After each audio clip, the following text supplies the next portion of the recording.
It's one of the most feared parties in Pakistan, blamed for intimidation and political violence. How come it's being run here in North London? Orders are given and threats are made to political enemies.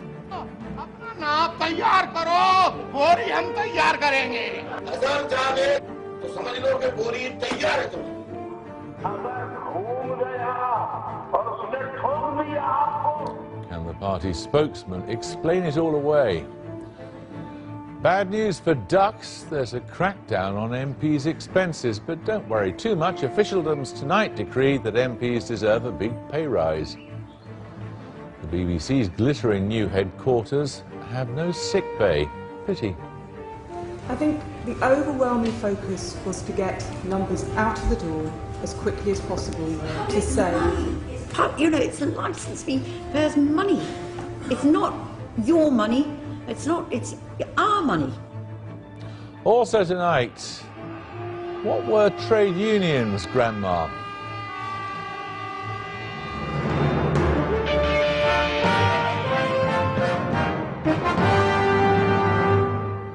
Britain has a long history of offering refuge to victims of persecution, but supposing it was instead offering sanctuary to an organisation which was using Britain as a base from which to threaten and persecute others. That's the accusation against the leader of an organisation called the MQM, a man called Altaf Hussain. The MQM is one of the most feared political organisations in Pakistan. Mr. Hussain is accused of no fewer than 30 murders there, which he denies, and he now lives happily in North London, from whence he controls the brain and the brawn of his organisation, which dominates Pakistan's biggest city, Karachi. Owen Bennett-Jones reports. Thursday, September the 16th, 2010, and CCTV catches senior MQM member Imran Farooq at Edgware Tube Station. He's walking towards the 204 bus stop and his murderers. After that, the CCTV coverage stopped. But the police believe he walked for another 10 minutes and then was stabbed to death outside his home.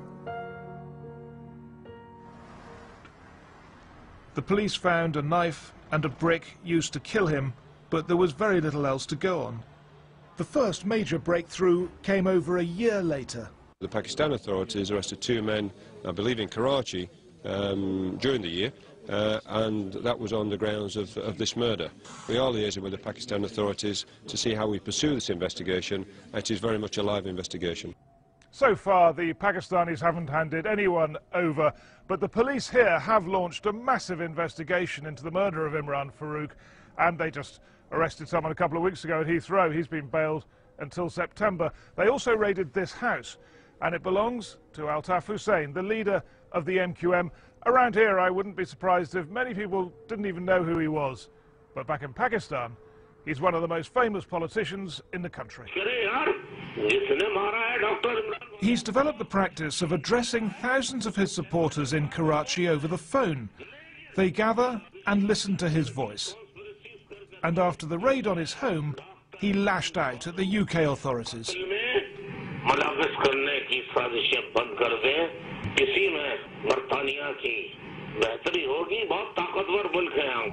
of the nation! Altaf, father of the nation! Altaf Hussain has been a UK resident for over 2 decades. He's got a British passport. These are his party headquarters in Edgware. It may be a long way from Pakistan, but from here, he exerts total control over his party. He denies any involvement in the murder of Imran Farooq.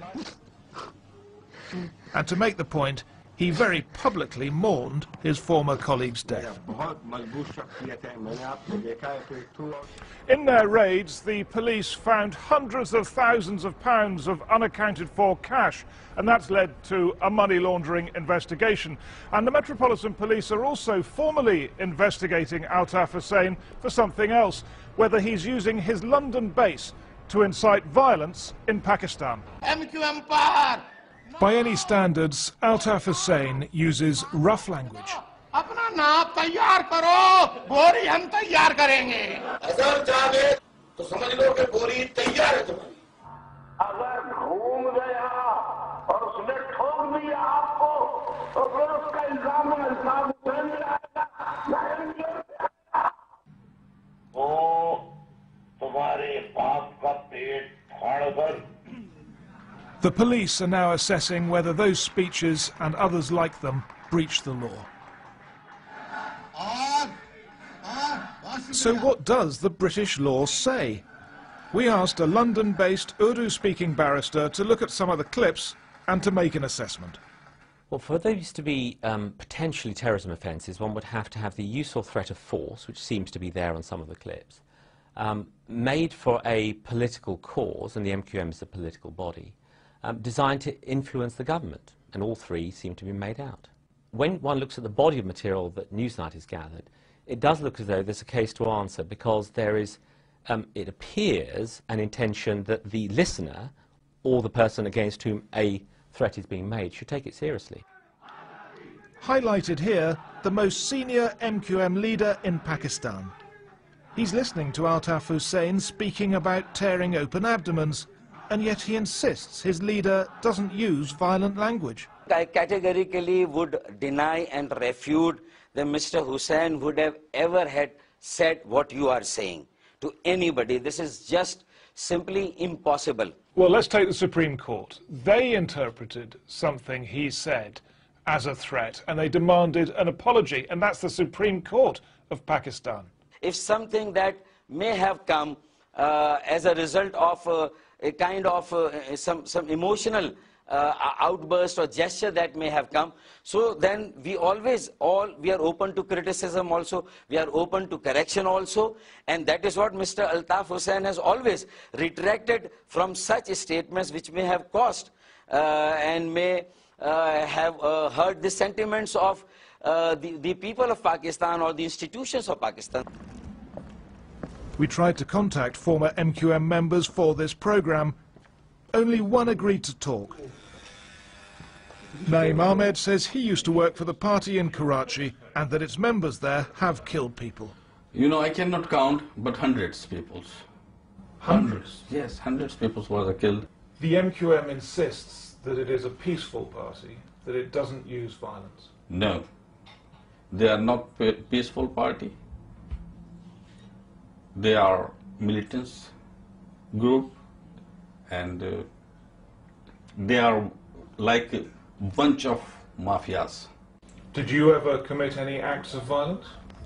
No, it wasn't my job. If I liked the violence, why I leave the party? It's an ideal party for violence. Yes. I left the party because of violence, because of militancy. So what did you think of those young men in your district who were, you say, killing people in the name of the MQM? I always try to convince them. It's not nice way. What you are doing, who is going to give you the order? They directly say we got an order from the London. Life in Karachi is dangerous. After the recent elections, a well-known political and social campaigner in the city was shot dead outside her home.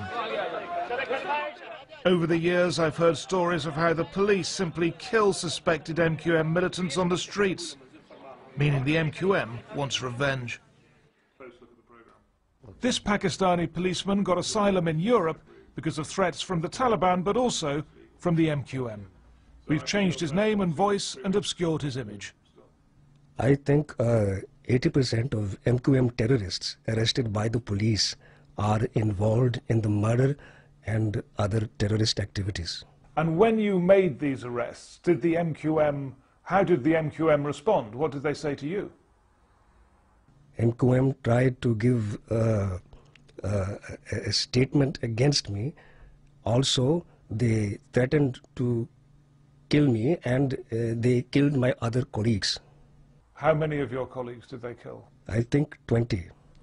You say the MQM have killed all these police officers, and yet, You know, there are very few convictions in Pakistan. Why are these people never convicted? Nobody wants to give evidence against MQM. Why don't people want to give evidence? If they try to give evidence against MQM, so MQM will kill them and their families. Depending how you look at it, Altaf Hussain is charismatic or eccentric. On TV, he bolsters his image as a modern liberal man. But his reputation in Karachi is so fierce, many people there try to avoid even saying his name in public. So why is he able to operate from London? It's not as if Pakistan hasn't complained. For 20 years, Pakistani leaders have asked London to control Altaf Hussain. The police are investigating, but what about the government?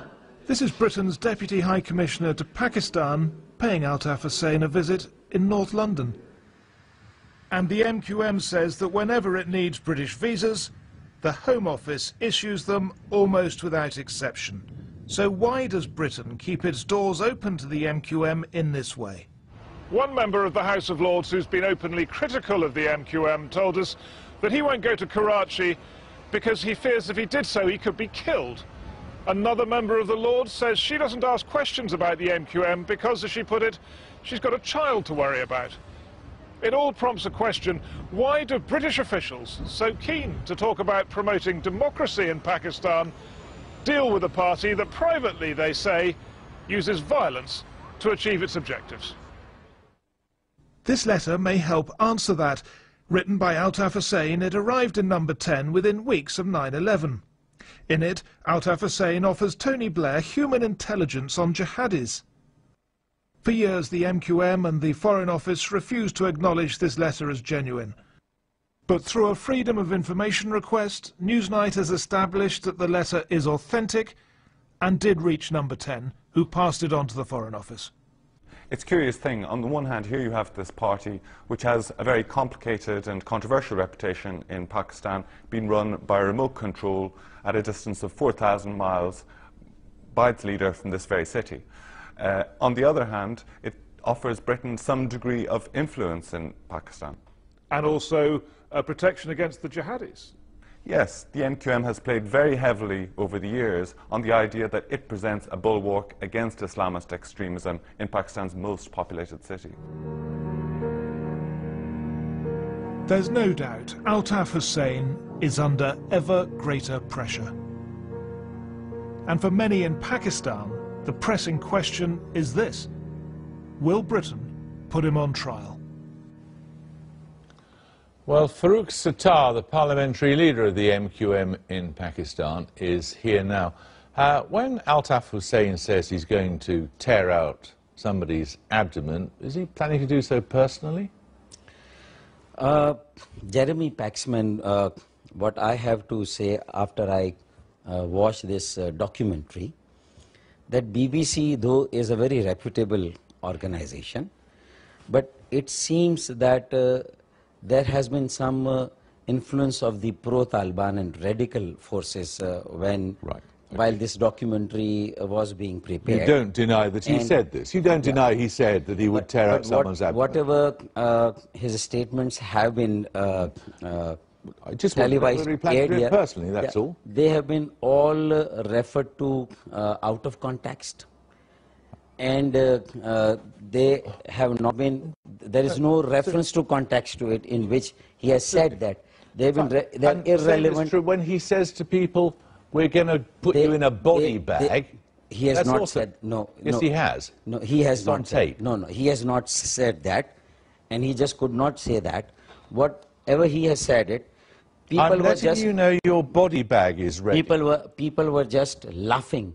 So it is because a malicious propaganda and a media trial has been going on against a secular middle and working class party, that is MQM, by the perpetrators of status quo and the political corrupt culture. So they have been, and a section of the Pakistani media has been behind it. And now I'm seeing this documentary and story in the international reputable media. to my shock, I'm shocked to see this Are misinterpretation. you also alleging that the people who say that former members of your party that murders were ordered from London to be carried out in Pakistan, they're also just having a joke, are they? I would categorically deny and refute that there is any proof of any order coming from London, and as a result of that anybody got killed. I see. Yeah, I would categorically. Can you help us with the fact? And such things have to, even in Pakistan. Can you help us with the fact? They have to withstand. Right. Let me ask you something very, very simple that happened here. They have not been vindicated or substantiated. How much money was found inside your offices here and inside Altaf Hussein's house? I know that some amount of money was seized. I would not know that because it is a matter of investigation. Yes. So I would not like to... Our understanding is it's about £150,000 in the office it is, and about £250,000 in his house. Where did it come from? That since it is a matter of investigation, I would not like to comment anything further. Where did it come from? In cash? Whenever, hundreds of thousands of pounds. any court or any proper investigation will ask me, I'll respond to that. I don't think that this has to be made a subject of media trial. That any money that was found in anybody's possession should mean that these are vast sums of money. An illegal. What was it for? What was it for, this money? Whatever it is, it was for. But what I am saying is that it is a matter of investigation. So let the investigation be completed. Don't you know what it was for? And then see, because no one was arrested, number one, as a result of that. Yet? No one was arrested. There was no charge framed against either Mr. Altaf Hussain or anybody in the party. Yet? And then there is no court case made as of now. Yet. So I think it's better to see how the developments unfold in future. And if I suggest to you that there was actually a money laundering operation going on there, what do you say? It is simply that you have a right to say whatever you want to say, but you cannot be a judge on that. You cannot say that simply during a raid, if some money was found during the raid on a house where Mr. Altaf Hussain lived, or in any office, so that directly is interpreted as if it was a illegally gotten money or it was out of some illegal means that the money was. So you'll cooperate with all these investigations, will you? We will. We have been, even in the investigation of the murder of Dr. Imran Farooq. Categorically, we have stated right from the day one that we want the arrest of the real culprits. Which led to the raid on your leader's house, wasn't it? If even it was, then we have not actually objected to the raid on the house. We have objected to the technicalities into that. That when the raid was carried out, documents were taken away. And if the money was also taken away, no receipt or acknowledgement of that was given. Oh, I see. So you knew there was some money taken away? Yeah. I am saying it, that some money was seized. I am not saying that it was not. So when your leader says that this is some conspiracy by Britain, he's wrong, is he? Because you want to cooperate with this investigation. Yeah, but as soon as we see that the investigation is not being restricted into the investigation of the murder of Dr. Imran Farooq, but it is now going into it is investigating the procedures of the party and the operational things of the party, which we see has no direct connection with Dr. Imran Farooq's murder, as far as we perceive. So we say it in response that we have a right to say that when all legal formalities are not being observed properly, that is our right. And when no charge has been framed against anybody, nobody was arrested, and there is nothing that I could say beyond that. So, okay, all right, thank you very much. Now, nice work if you can get it. The independent body